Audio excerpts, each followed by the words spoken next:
can an individual's energetic shift to a higher level have a influence along the lines of personal spiritual growth and development that shows up to me in the image as something like dialing up your individual light in terms of vibration. And by the way, our lights can dial up and down on a daily basis. So we're talking about apparently when someone consciously has dialed up their light and is able to hold that there as a more natural 24/7 kind of thing. And actually, so there's even a progression for the individuals, for each individual who is learning to dial their light up, meaning learning to hold themselves at a higher vibrational level, at a place of peace and acceptance, at however you would describe that. As each individual learns how to do that on a more consistent basis, that apparently is very likely to be part of the process.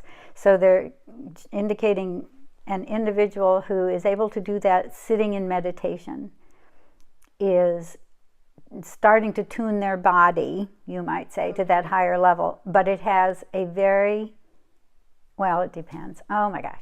Okay, so when somebody's first learning to do that, it has a pretty much personal impact, I guess you'd say, and doesn't seem to go out farther.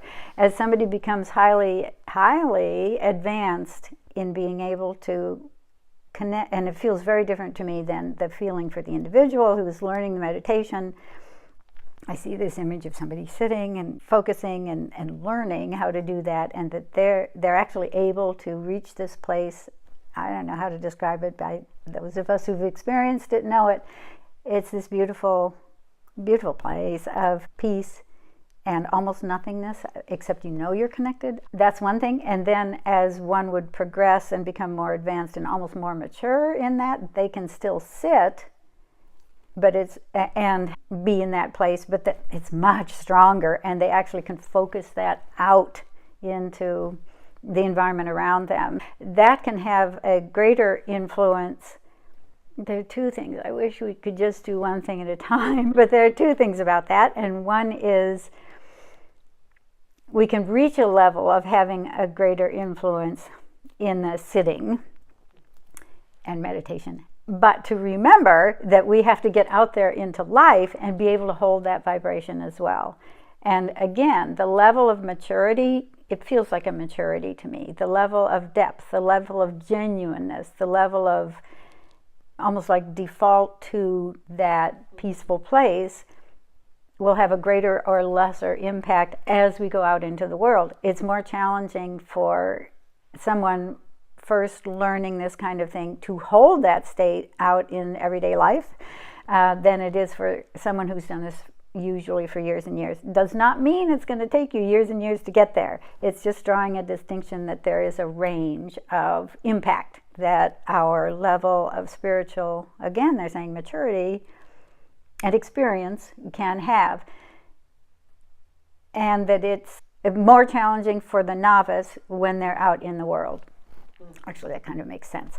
Anyway, but there is another piece of that they were overlaying that I missed, and they're going to have to bring back and that has to do with what is happening when somebody is able to send that energy out, and what kind of an impact can it have. So we're looking at the highly mature or possibly group energy that's being sent out this is focusing on behalf of others. That's kind of interesting. So this is the example here is where our focus is on outside of ourselves. Simply by raising the energetic level of the environment of wherever they're focusing on or whomever they're focusing on. And what that does is help change the environment around the individual they're focusing on, or possibly around the geographic location. That being said, I can still see individuals wandering around. So what shows up to me is like the group or the individual is focusing for the highest and greatest good kind of energy on a city in Afghanistan, let's say. And it actually looks like, oh, that is so interesting. The more focused we can be on the city in Afghanistan, it's almost like the stronger the amount of energy reaches that city, as opposed to if we're just going Afghanistan, it's diluted because that's a big area. Apparently, this is the images they're giving me anyway. So let's say we focus on a small area, a defined area in Afghanistan. This is only one example, meaning I assume there are other things we can do, other ways to do this. And I can see the energy in that space. It's almost like you have a cup of coffee and it's very dark and you can't see through it and whatever. That's what the energy kind of feels like in a particular area. And you pour cream into it and you can see the light change. That's what it looks like in terms of sending that high energy to a particular location. That's a location. If we're and then there are individuals wandering around within that location that I can actually see. Some are more receptive. Actually, I'm seeing an individual who has I can see their auric field, like they're inside their auric field, and it's much more susceptible to picking up the higher vibration because their little auric field starts to radiate more. There are others walking around in that field that inside their auric field, it's still black coffee. And they have blocked off, even though they're walking around in this other environment, they are not taking in the higher energy. So all of that is apparently a free will, independent, where are each of these individuals in their stage of growth or their interest in that, their focus on that day or whatever. It's an individual thing as to whether we're going to allow ourselves to be influenced by this. And that has to do with, this is kind of interesting, the person walking around who still looks like black coffee has their head focused on something that's heavier, darker, their attitude, they're so focused that they can't let anything else in. They can't let the higher uplifting energy in because they're just blocking it out by being so totally focused on this heavier notion that they have. They are a victim, the world is terrible, they need to revenge, something like that is keeping them from being able to absorb the higher energy that's around them. The other individual who has the lighter, brighter auric field, either or both, is already more oriented to seeking that kind of thing, which allows them to absorb that. They're open to it. And they know they're open to it and they ask for it and they most easily can absorb that. Then there's another category of someone who is kind of like not paying attention. It's like they're doing some mundane thing and so their guard is down and so some of that higher energy can seep in unbeknownst to them. They have to choose what to do with it. But meaning that there is no manipulation of this individual going on. It's more a matter of changing their environment when they're not paying attention. This apparently happens to any of us during the day. We can walk, they're now showing me for us here in the United States, if we walk into a space, those of us who are sensitive to energy levels around us, we can walk into a space that, they're showing me a mall, here, they're showing me a restaurant there, okay. So walking into the restaurant, it's haunted, oh awesome. Those who are sensitive may, even if they don't know what they're getting, they can feel the change in energy as they encounter apparently an earthbound spirit. I hope we're not wandering off too much here. In the mall, you can, and they're also saying in a church, you can walk into the mall and some places just don't feel good.